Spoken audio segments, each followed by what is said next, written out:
नमस्कार विद्यार्थी मित्रों, जूही की कली कविता के तृतीय और चतुर्थ परिच्छेद को पुनः एक बार देखिए और हम समझने की चेष्टा करेंगे। मैं इसे पढ़ता हूँ, आप सुनिए। सोती थी जानो कैसे प्रिय आगमन वह, नायक ने चूमे कपोल, डोल उठी वल्लरी की लड़ी जैसे हिंडोल। इस पर भी जागी नहीं, चूक क्षमता मांगी नहीं, निद्रालस बंकिम विशाल नेत्र मूंदे रहे, किंवा मतवाली थी यौवन की मदिरा पिए, कौन कहे निर्दय उस नायक ने निपट निठुराई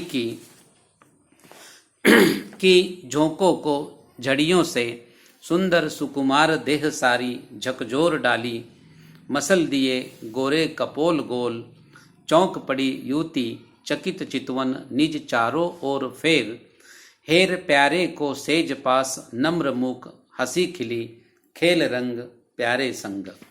इस प्रकार कविता का चतुर्थ, पंचम और अंतिम अर्थात षष्ठ परिच्छेद मैंने पढ़ा। इसमें हम पहले कठिन शब्दों को समझेंगे विद्यार्थी मित्रों। कली खिली साथ सोती थी, जाने कहो कैसे प्रिय आगमन वह, नायक ने चूमे कपोल, डोल उठी वल्लरी की लड़ी जैसे हिंडोल। लड़ी यानी श्रृंखला, जंजीर। लताओं की श्रृंखला का अर्थ यहाँ पर कवि कहना चाहता है। जैसे हिंडोल उपमा अलंकार है। हिंडोला यानी झूला। लताओं की वेली ऐसे हिलती है, वेलियां ऐसे हिलती है जैसे कोई झूला हिलता हो। इस पर भी जागी नहीं। आगे देखिए, चूक यानी गलती, निद्रालस यानी नींद और नींद में आलस से भरी निद्रालस, बंकिम यानी वक्र टेढ़े। क्या है बंकिम? वक्र अर्थात टेढ़े, विशाल नेत्र नायिका के जो मूंदे हैं अर्थात बंद है। मतवाली यानी मस्ती से भरी, यौवन और प्रेम की मस्ती से भरी नायिका मतवाली कहलाती है।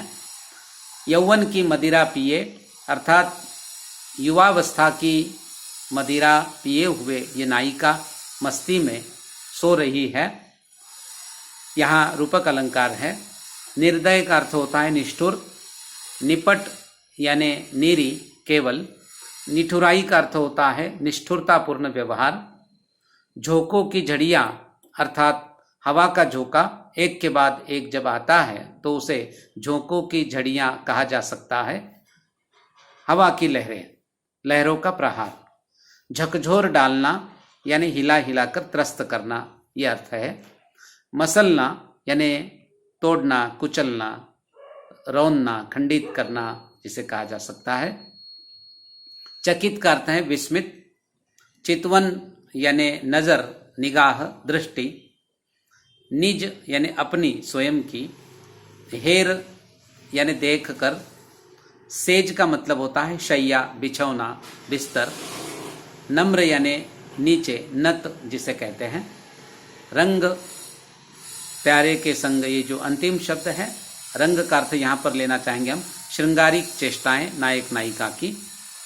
तो इस तरह से कठिन शब्दों को देखने के बाद हम लोग इन पंक्तियों के अर्थ को समझने की कोशिश करेंगे। जैसे ही जूही की कली इस नायिका का नायक उसके समीप पहुंचा, उसने आकर अपनी नायिका के गालों को चूम लिया। चूमते ही मानो जिस वेली पर नायिका सो रही थी तो वो वेलियों का पुंज, वेलियों की श्रृंखला झूले की तरह झूल उठी और दिखने में और भी सुंदर बन गई। इतना सब होने के बावजूद भी नायिका जो सो रही थी अभी भी सो रही है, जागी नहीं। नायक चाहता है कि अपने आने पर नायिका जागे, अपना स्वागत करे और अपने साथ प्रेम की चेष्टाएं करे। वो उठकर पहले क्षमा मांगे, परंतु नायिका न तो जागी न उसने क्षमा मांगी। उल्टे निद्रा और आलस से भरे अपने टेढ़े विशाल नेत्रों को बंद किए या फिर यौवन की मदिरा पिए मस्ती में वो सो रही है, उसे कौन कहेगा? नायक कहते, कवि कहते हैं कौन कहे। फिर नायक है कि उसने क्या किया, देखिए, निर्दय उस नायक ने निपट निठुराई की, अर्थात नायक अब निर्दय बन गया और नायिका के साथ वो निष्ठुर व्यवहार करने लगा। व्यवहार प्रेम का है परंतु उसमें निष्ठुरता है। क्या निष्ठुरता की उसने झोंकों की झड़ियों से लगातार झोंकों की झड़ियाँ लगा दी और हवा के इन प्रहारों से, हवा की मार से जूही की कली शीर्षक कविता में जूही की कली जो नायिका है उसकी नाजुक सुकुमार और सुंदर देह को झकझोर डाला, उसके गोरे गालों को मसल कर रख दिया।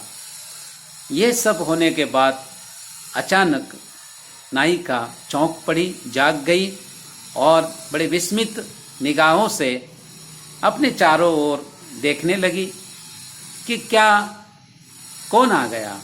हेर प्यारे को सेज, फिर उसके ध्यान में आया कि अरे ये तो अपना नायक है, पवन है। हेर प्यारे को सेज पास नम्र मुख हंसी खिली। अपने प्रियतम नायक पवन को अपने शैया के पास, अपनी सेज के पास पाकर नायिका का विस्मय खुशी हंसी में बदल गया। नीचे वो शर्मा कर नीचे देखने लगी और नीचे मुख किए हंसती रही, खिलती रही और नायक के साथ श्रृंगारिक चेष्टाएं करती रही। खेल रंग प्यारे संग, इस तरह से कवि ने नायिका जूही की कली और नायक पवन के श्रृंगारिक चेष्टाओं का, उनके मिलन का अत्यंत सुंदर और रोमांटिक ऐसा वर्णन प्रस्तुत कविता में किया हुआ है। मित्रों, प्रेम इस कविता का विषय है। पहले हम इसे प्राकृतिक वर्णन अर्थात निसर्ग के चित्रण के रूप में देख सकते हैं कि एक जूही की वेली हमने देखी है। जूही की जो लता होती है, उस लता पर जो सुंदर ऐसे फूल होते हैं, इन फूलों की सुगंध मनुष्य को झकझोर देती है, मनुष्य को अपनी ओर आकर्षित कर लेती है। ऐसे जूही की कली को नायिका का रूपक बनाकर, और पवन, हम जानते हैं कि लता वेली पेड़ पौधों का जो संबंध है मित्रों, हमसे अधिक पवन के साथ होता है, हवा के साथ। ये प्राकृतिक नैसर्गिक उपादान है और जूही की कली को नायिका और पवन को नायक बनाकर कवि ने प्रेम का जो वर्णन किया है, इस वर्णन में कवि की कल्पना का बहुत ही सुंदर ऐसा अनुभव हमें होता है। कवि कल्पना या कवि की प्रतिभा का ये एक अद्भुत ऐसा चमत्कार है कि जिसने प्रकृति का मानवीकरण करते हुए बहुत ही सुंदर ऐसा वर्णन किया है। कवि के जीवन में भी ऐसे कई प्रसंग आए होंगे, क्योंकि जब कवि ने इस कविता की रचना की तब कवि युवा थे, कविता के क्षेत्र में नए थे, अभी अभी उन्होंने कविता के क्षेत्र में कदम रखा था। और हम जानते हैं कि हर कवि की कविता यात्रा का आरंभ रोमांटिक कविताओं से या प्रेम की कविताओं से होता है। स्वाभाविक है कि निराला जी का कवि रूप प्रारंभ में इसी तरह का रहा है और फिर वो छायावादी काव्यधारा के एक प्रमुख स्तंभ रहे हैं। छायावादी कविता की पहली और प्रमुख विशेषता है प्रेम का चित्रण, श्रृंगार का वर्णन, सौंदर्य का चित्रण, और छायावाद की इन प्रमुख विशेषताओं के अनुरूप ही उन्होंने इस कविता में बहुत ही सुंदर ऐसा वर्णन प्रेम, सौंदर्य और विरह आदि भावनाओं का किया है, जो निश्चय ही बड़ा सफल बन पड़ा है। इस तरह से इस कविता के द्वारा हमें छायावादी काव्यधारा की एक सुंदर ऐसी झलक प्राप्त होती है। धन्यवाद।